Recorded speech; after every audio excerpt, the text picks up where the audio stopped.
Digital payments కు మారుపేరుగా మారిన భారతదేశపు ఐటీ హబ్ బెంగళూరులో ఇప్పుడు ఊహించని పరిణామం చోటు చేసుకుంది. నో యూపీఐ ఓన్లీ క్యాష్ అనే బోర్డులు అడుగడుగునా దర్శనమిస్తున్నాయి. ఫుడ్ స్టాల్లు, తోపుడు బండ్లు, ఫుట్పాత్ దుకాణాలతో సహా బెంగళూరులోని వేలాది షాప్స్ లో ఏది కొనాలన్నా చేతిలో క్యాష్ ఉండాల్సిన పరిస్థితి వచ్చింది.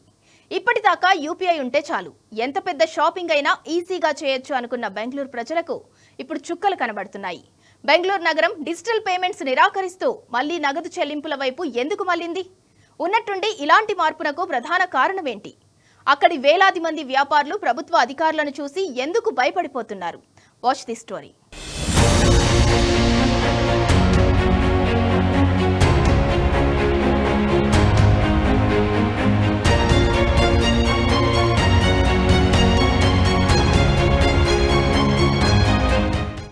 ఒకప్పుడు బయటికెళ్తే జేబులో డబ్బులుండాల్సిందే. కానీ ఇప్పుడు జస్ట్ స్మార్ట్ ఫోన్ ఉంటే చాలు, యూపీఐ ఉంటే చాలు, ఎంత పెద్ద షాపింగ్ అయినా ఈజీగా చేయొచ్చు. ₹1,00,000 ట్రాన్స్ఫర్ చేయొచ్చు. ఒకప్పుడు డబ్బులు వెయ్యాలన్నా తీయాలన్నా బ్యాంకులకు వెళ్లాల్సి వచ్చేది. గంటల తరబడి క్యూలో నిలబడి అకౌంట్లో నగదు జమ చేయటం, తీసుకోవడం జరిగేది. కానీ ఇప్పుడు ఒకే ఒక్క స్కాన్ తో డబ్బు ట్రాన్స్ఫర్ అయిపోతుంది. అయితే ఇప్పుడు సీన్ రివర్స్ అయింది. ఇప్పుడు మళ్లీ పాత ట్రెండ్ మొదలైంది. ఇప్పుడు ఏది కొనాలన్నా చేతిలో క్యాష్ ఉండాల్సిందేనట.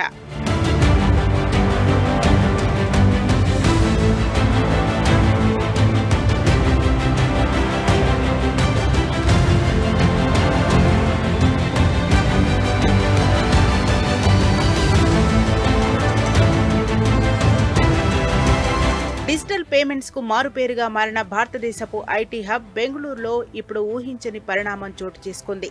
నగరం డిజిటల్ పేమెంట్స్ నిరాకరిస్తూ మళ్లీ నగదు చెల్లింపుల వైపు మళ్లుతోంది. ఇది వినడానికి వింతగా ఉన్నా దీనికి కారణం ట్యాక్స్ అధికారుల ఒత్తిడేనని వ్యాపారులు చెబుతున్నారు. నగరంలోని అనేక చిన్న దుకాణదారులు, వీధి వ్యాపారులు తమ దుకాణాల వద్ద నో యూపీఐ ఓన్లీ క్యాష్ అనే స్టిక్కర్లను లేదా బోర్డులు పెడుతున్నారు.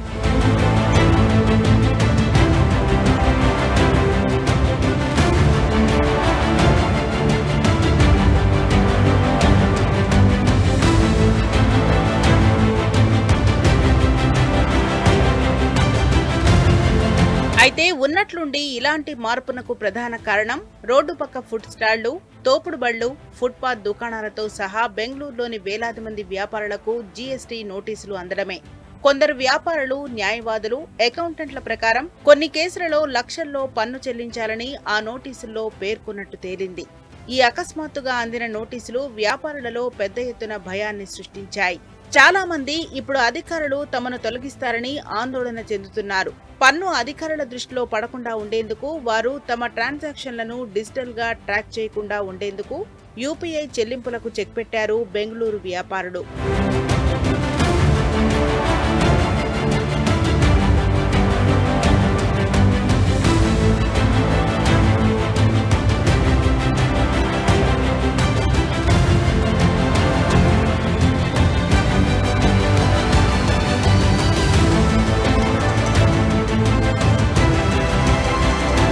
కాగా జీఎస్టీ చట్టం ప్రకారం వస్తువులను విక్రయించే వ్యాపారులు తమ వార్షిక టర్నోవర్ ₹40 లక్షల దాటితే జీఎస్టీకి నమోదు చేసుకోవాలి, పన్ను చెల్లించాలి.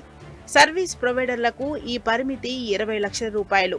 వాణిజ్య పన్నుల శాఖ అధికారులు స్పందిస్తూ 2021-22 ఆర్థిక సంవత్సరం నుండి తమ యూపీఐ లావాదేవీల డేటా ఈ పరిమితులను మించి టర్నోవర్ను సూచించిన వ్యాపారులకు మాత్రమే నోటీసులు జారీ చేశామని స్పష్టం చేశారు. అటువంటి వ్యాపారాలు చట్టబద్ధంగా నమోదు చేసుకోవాలి, ప్రభుత్వానికి చెల్లించాల్సిన పన్ను కట్టాలని అందులో పేర్కొన్నారు.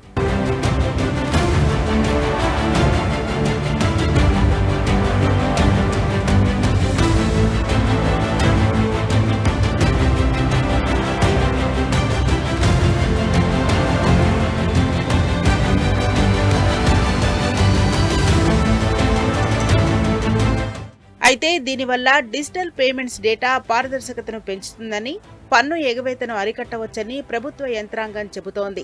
కానీ ఈ విధానంపై నిపుణులు హెచ్చరికలు జారీ చేస్తున్నారు. కేవలం డిజిటల్ ట్రాన్సాక్షన్ల ఆధారంగా టర్నోవర్ను అంచనా వేయటం పన్ను అధికారులకు సాధ్యం కాదని హెచ్చరించారు. ఇది పన్ను అధికారుల అధికార దుర్వినియోగానికి దారితీస్తుందని, చిన్న వ్యాపారులపై ఒత్తిడిని పెంచుతుందని సూచించారు.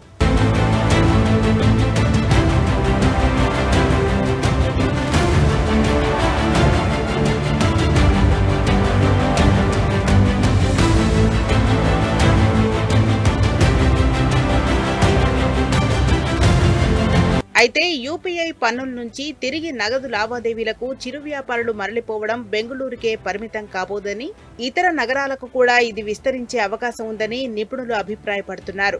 రిజిస్టర్ కాని వ్యాపారాల నుంచి అధికారులకు పన్నుల రూపంలో పెద్ద మొత్తంలో ఆదాయం లభించిన పక్షంలో నిధుల కోసం అల్లాడుతున్న ఇతర రాష్ట్రాలు సైతం ఇవే చర్యలను చేపట్టవచ్చని టాక్ వినిపిస్తోంది.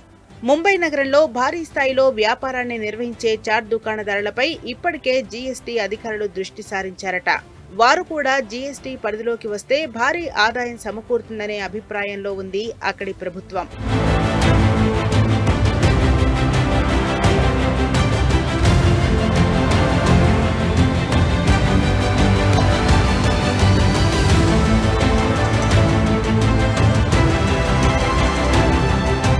వాస్తవానికి యూపీఐ ట్రాన్సాక్షన్లను అన్ని వ్యాపారం ద్వారా జరిగినవే కాకపోవచ్చు. కొన్ని అనధికారిక రుణాలు లేదా ఫ్యామిలీ, ఫ్రెండ్స్ కు ట్రాన్స్ఫర్ చేసిన ట్రాన్సాక్షన్లు కూడా కావచ్చు. ఇది వ్యాపారుల భయాలకు మరింత బలం చేకూరుతోంది. చిన్న వ్యాపారుల పర్సనల్ యూపీఐ అకౌంట్లకు వచ్చే డబ్బును వ్యాపార ఆదాయంగా పరిగణించడం సరైనది కాదనే వాదన వినిపిస్తోంది. ఏదేమైనా ప్రస్తుతం యూపీఐకు బాగా అలవాటు పడిపోయిన జనం మళ్లీ నగదు చెల్లింపుల వైపు మళ్లాలంటే కాస్త కష్టమనే చెప్పాలి.